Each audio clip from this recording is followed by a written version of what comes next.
నమస్కారం. ఈనాటి మన ఆసక్తికరమైన విశ్లేషణకు స్వాగతం. జ్యోతిష్యం, గ్రహాల కదలికలు అనగానే మనందరికీ ఎక్కడలేని ఆసక్తి కదా. ఈరోజు మనం ప్రాచీన గ్రంథాల నుంచి సేకరించిన కొన్ని లోతైన విషయాలను, ముఖ్యంగా మే 2026లో జరగబోయే గ్రహాల మార్పులను డీకోడ్ చేయబోతున్నాం.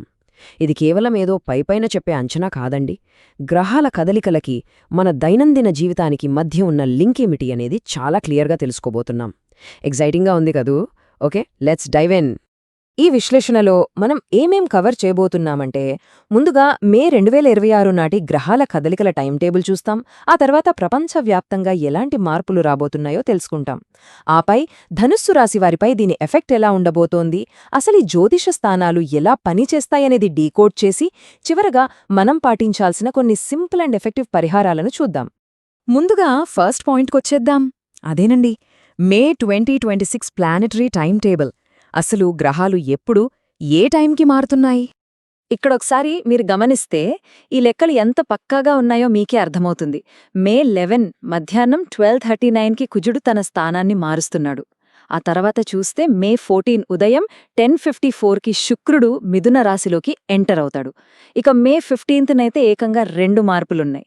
అర్ధరాత్రి 12:32కి బుధుడు, తెల్లవారుజామున 6:22కి సూర్యుడు తమ స్థానాలను మార్చుకుంటున్నారు. ఎగ్జాక్ట్గా ఈ టైమింగ్సే ఫ్యూచర్లో జరగబోయే చాలా విషయాలను డిసైడ్ చేస్తాయని మనకి స్పష్టంగా తెలుస్తుంది. మరి ఈ గ్రహాల కదలికల వల్ల ప్రపంచవ్యాప్తంగా ఎలాంటి ట్రెండ్స్ ఉండబోతున్నాయి? నెక్స్ట్ సెక్షన్లో అదే చూద్దాం. గ్లోబల్ ఇంపాక్ట్స్ చూసుకుంటే కొన్ని చాలా ఇంట్రెస్టింగ్ విషయాలు, అలాగే కొన్ని వార్నింగ్స్ కూడా ఉన్నాయి. అగ్నితత్వానికి సంబంధించిన కుజుడి ఎఫెక్ట్ వల్ల అన్సీజనల్గా విపరీతమైన ఎండలు మండిపోతాయి. అలాగే పొలిటికల్గా కూడా కాస్త టెన్షన్స్ వాతావరణం ఉండొచ్చు. ఇక సూర్యుడు బుధుల కాంబినేషన్ వల్ల బంగారం ధరలు అమాంతం పెరిగే ఛాన్స్ ఉంది. అయితే ఇక్కడ మనం ఖచ్చితంగా గుర్తుపెట్టుకోవాల్సిన విషయం ఒకటుంది. జలరాశుల్లో గురువు సంచరించడం వల్ల నీటి ద్వారా వ్యాపించే వైరస్లు పెరగచ్చు. కాబట్టి తాగే నీటిని ఖచ్చితంగా కాచి వడబోసి తాగాలి. ఇది మర్చిపోకండి. మరోవైపు శుక్రుడు గురువుల కలయిక వల్ల ఎడ్యుకేషన్ ఇంకా క్రియేటివ్ ఫీల్డ్స్లో మంచి పాజిటివ్ గ్రోత్ కనిపిస్తుంది.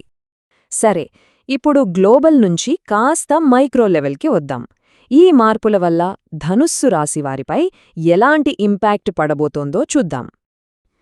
ధనుస్సు రాశివారికి ఇది నిజంగా ఒక మిక్స్డ్ బ్యాగ్ అని చెప్పాలి.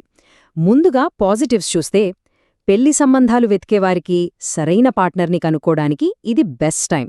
అలాగే తక్కువ వడ్డీకి గవర్నమెంట్ లోన్స్ దొరుకుతాయి.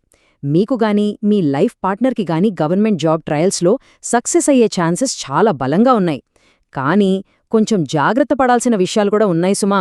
5వ ఇంట్లో కుజుడి వల్ల స్నేహితులతో కానీ పిల్లలతో కానీ ఊరికే గొడవలొచ్చే ఛాన్స్ ఉంది. సో కాస్త కూల్గా ఉండాలి. అలాగే రియల్ ఎస్టేట్, క్యాష్ ట్రాన్సాక్షన్స్ చేసేటప్పుడు చాలా అలర్ట్గా ఉండాలి. అసలీ అంచనాలన్నీ ఎలా వేస్తారు? నెక్స్ట్ సెక్షన్లో ఈ జ్యోతిష్య స్థానాలు ఎలా పనిచేస్తాయో, ఆ లాజిక్ ఏంటో అర్థం చేసుకుందాం.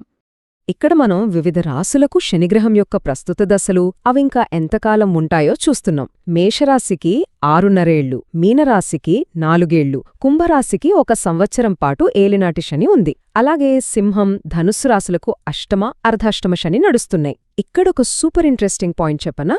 ఈ శనిదశలను చూసి అస్సలు టెన్షన్ పడకండి. హిస్టరీ తీసి చూస్తే సరిగ్గా ఇలాంటి శనిదశల్లోనే ఎంతోమంది పొలిటీషియన్స్, ప్రముఖులు వాళ్ల కెరియర్లో ఊహించని సక్సెస్ సాధించారు. సో భయపడాల్సిన పనే లేదు. అసలు ఈ 12 జ్యోతిష్య స్థానాలను ఎలా డీకోడ్ చేశారో చూస్తే మీకు ఆశ్చర్యం వేస్తుంది. ఇది అచ్చం మన లైఫ్కి సంబంధించిన ఒక స్కానింగ్ రిపోర్ట్ లాంటిదనమాట. 2nd హౌస్ మన ఫైనాన్షియల్ స్టేటస్ని చెప్తే, 4th హౌస్ ఎడ్యుకేషన్, ప్రాపర్టీ ఇన్వెస్ట్మెంట్స్ని కంట్రోల్ చేస్తుంది.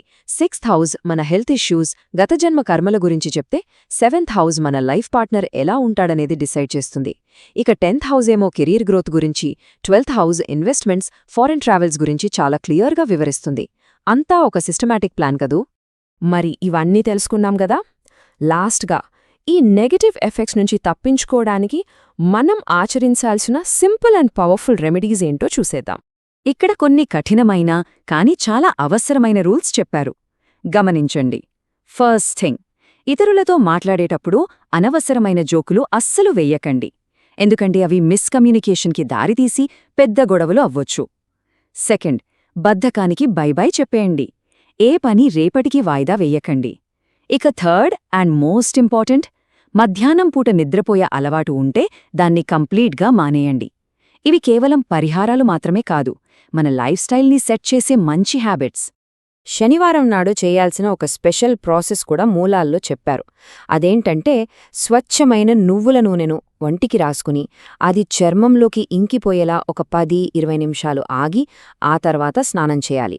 ఇలా చేయడం వల్ల శారీరకంగానే కాకుండా మానసికంగా కూడా ఒక మంచి రిలాక్సేషన్ దొరుకుతుంది. గ్రహాల ప్రభావం కూడా శాంతిస్తుంది.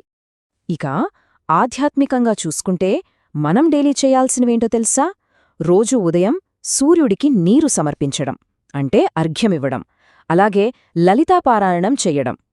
టైం దొరికినప్పుడల్లా హనుమాన్, గణపతి లేదా లక్ష్మీనరసింహస్వామి గుడికి వెళ్లడం చాలా మంచిది. వీటన్నిటితో పాటు సకల దేవతలకు నిలయమైన గోమాతకు సేవ చేయడం, అదేనండి గోసేవ. ఇది ఎంతో పుణ్యాన్నిస్తుంది, గ్రహదోషాలన్నింటినీ దూరం చేస్తుందని మూలాలు చెప్తున్నాయి. ఇన్ని విషయాలు మాట్లాడుకున్నాం కదా, కాని ఈ విశ్లేషణ మొత్తానికి ఒకే ఒక్క పవర్ఫుల్ కన్క్లూజన్ ఉందండి. అదే ధర్మం మనల్ని కాపాడుతుంది. గ్రహాలు ఎలా ఉన్నా, జ్యోతిష్యం ఏం చెప్పినా మనం నిజాయితీగా, ధర్మబద్ధంగా జీవించడమే మనకు అసలైన రక్షణ. మన మంచి పనులే మనకు అతిపెద్ద షీల్డ్లాగా పనిచేస్తాయి. సో విన్నారు కదా, గ్రహాల కదలికల దగ్గర్నుంచి రోజువారీ మనం పాటించాల్సిన డిసిప్లిన్ వరకు ఎన్నో విషయాలు తెలుసుకున్నాం. మరి ఇంతటి ప్రాచీనమైన క్రమశిక్షణతో కూడిన ఈ పద్ధతులను ఉరుకులు పరుగుల మన ఈ మోడర్న్ లైఫ్ స్టైల్లో ఎలా బ్యాలెన్స్ చేయగలం?